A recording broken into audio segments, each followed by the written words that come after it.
yet I couldn't shake the feeling that something was standing just beyond the reach of the flashlight watching me.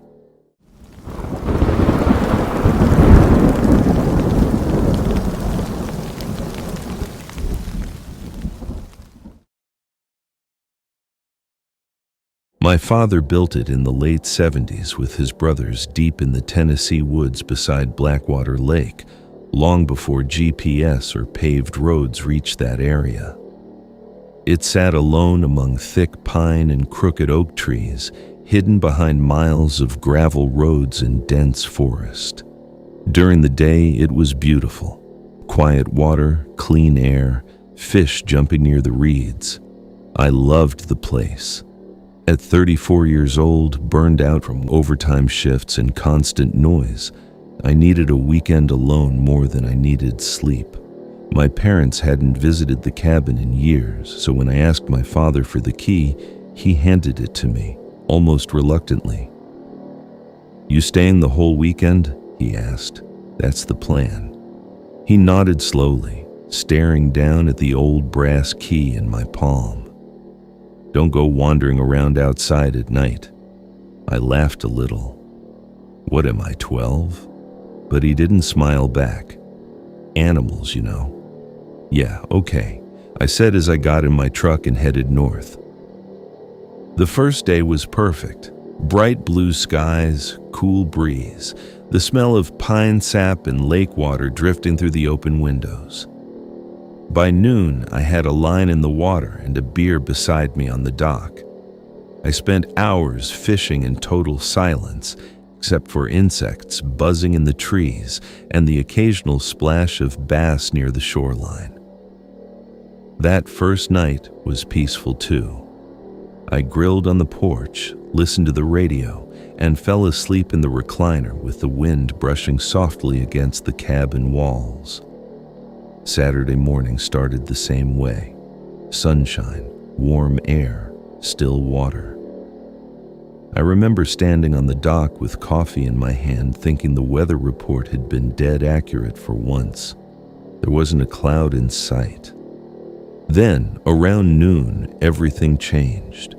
Clouds rolled over the woods. Thick black storm clouds swallowed the sky in less than an hour. The wind picked up hard enough to bend the pine trees sideways, and the lake transformed from glassy calm into violent dark water.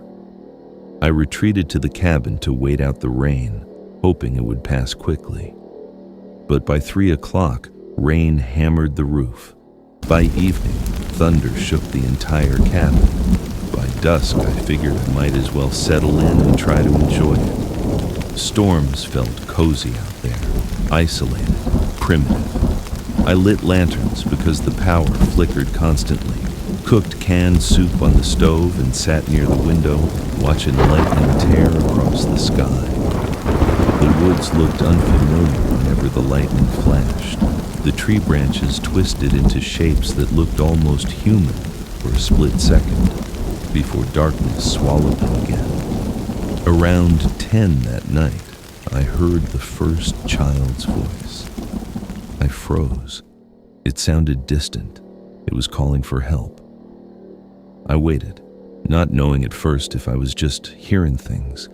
The storm roared against the cabin while thunder rattled the windows. I told myself it had been the wind, or maybe some strange echo bouncing across the lake. Then I heard it again. A child's voice called out through the storm. "Help us." Closer this time, high-pitched, almost breathless. The voice sounded young, maybe 8 or 9 years old. Another voice joined it. "Please." I stood slowly and turned down the radio. The cabin became painfully quiet, except for rain drumming on the roof.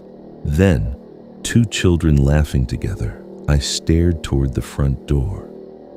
Every muscle in my body tightened.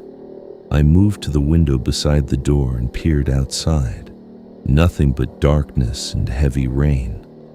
The porch light illuminated sheets of water crashing sideways through the wind, but beyond that there was only forest.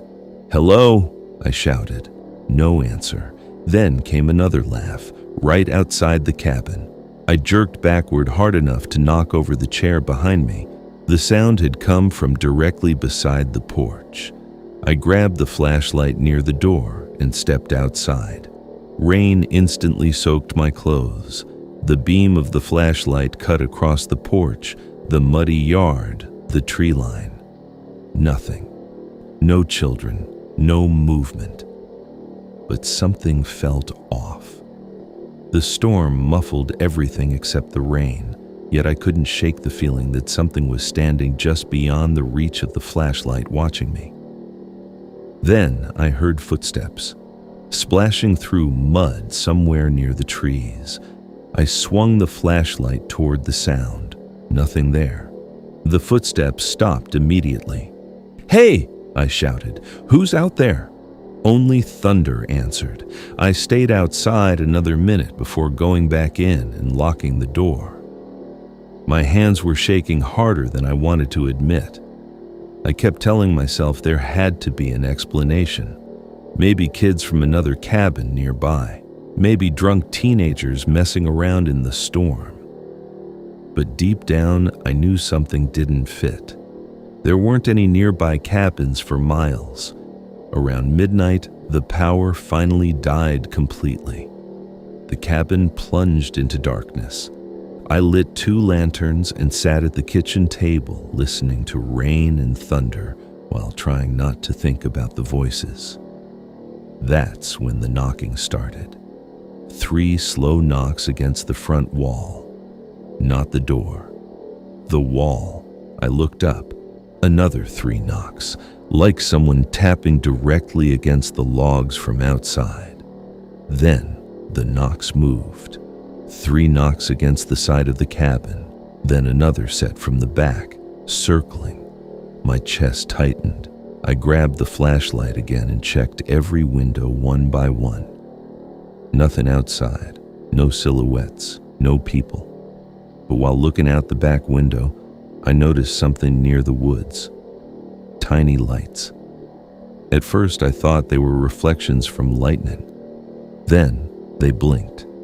3 small pale lights hovering between the trees, not floating, standing at different heights, like people holding flashlights or lanterns.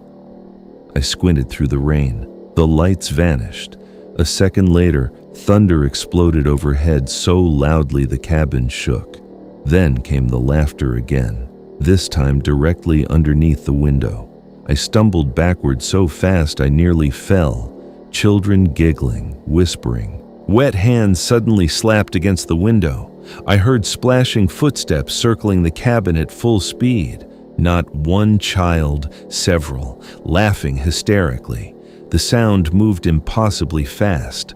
They circled the cabin over and over while tiny hands smacked against the walls and windows. I shouted for them to leave. I warned them that I had a gun. The laughter only grew louder. Then it stopped all at once. Complete silence. No footsteps, no voices, nothing. Even the storm seemed quieter for a moment. That silence scared me worse than the noises. I stood frozen in the center of the cabin, listening to my own breathing. And then I heard a voice from behind me. A little girl whispering softly.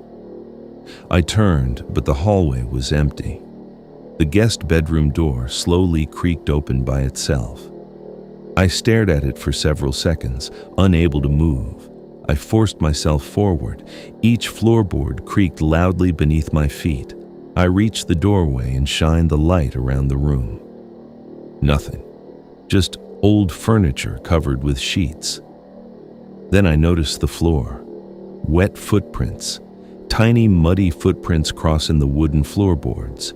The prints looked fresh. They led from the closet to the bed and disappeared. I backed out of the room immediately and slammed the door shut.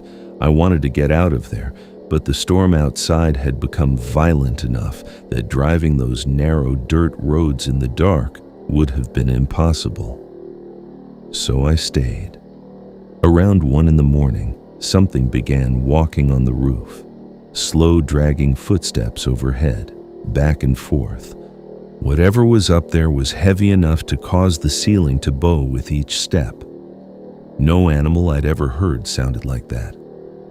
I sat gripping my shotgun while staring upward. The footsteps stopped directly above me. Then came a scratching sound, like long fingernails dragging slowly across the roof. Over and over. I couldn't move, couldn't think. Then something slammed onto the porch outside, hard enough to rattle the windows. I jumped violently. A second later came another slam, then another, like bodies dropping from the roof onto the porch one after another. The laughter returned instantly. Louder now, excited. Children laughing while running across the porch outside. Then the front doorknob slowly began to turn. I stared at it in disbelief. The knob twisted left, stopped, twisted again harder. The old wood creaked softly. Something outside was trying to come in. I approached the door carefully and looked through the small window beside it. At first, I saw only rain. Then lightning flashed, and for one brief second, I saw them standing in the yard, 3 children. They stood motionless near the tree line, staring directly at the cabin. Darkness swallowed them again. Then came a soft knock. A little girl's voice spoke through the storm. "Please let us in." I didn't answer. Another knock. "We're cold." I backed away from the door until my shoulders hit the kitchen counter. The voice changed. "We're cold." Then something hit the front door so hard the entire frame shook. Another slam followed, then another. The children began laughing wildly outside while pounding against the cabin walls from every direction. Windows rattled violently. Tiny shadows darted past the glass. The lantern flames flickered hard. I honestly thought the cabin might collapse, and then everything stopped instantly. The storm continued outside, but all the banging and laughter vanished. I sat there trembling for what felt like forever. Eventually, exhaustion took over. I woke suddenly to silence. No thunder, no rain. Gray morning light filtered through the windows. For a few seconds, I convinced myself it had all been a nightmare. Then I looked toward the front door. Mud covered the wood. Tiny handprints, dozens of them. The windows were streaked with small, muddy fingerprints from the outside. I grabbed my truck keys and left everything else behind. Fishing poles, cooler, food, clothes, all of it. As I stepped onto the porch, I noticed something hanging from the railing. A small, faded bracelet made of woven string and tiny white beads, child-sized, dripping wet. The woods were completely still as I hurried toward my truck. It felt like the entire forest was watching me leave. As I backed down the dirt road, I looked once toward the cabin and saw 3 small figures standing motionless on the porch, watching me. I slammed the gas pedal to the floor and never looked back again. When I got home, I told my father everything, every sound, every voice, every footprint. He listened without interrupting once. When I finished, he sat silently for a long time, staring at the floor. Finally, he said something that still keeps me awake at night. "When I was a boy," he whispered, 3 children drowned in that lake during a storm, and their bodies were never recovered." He handed me an old black and white photo. One of those kids was my sister. This is the last picture we made with all of us together. As I looked at the young girl in the photo, I noticed the bracelet she was wearing. It was made of woven string with small white beads.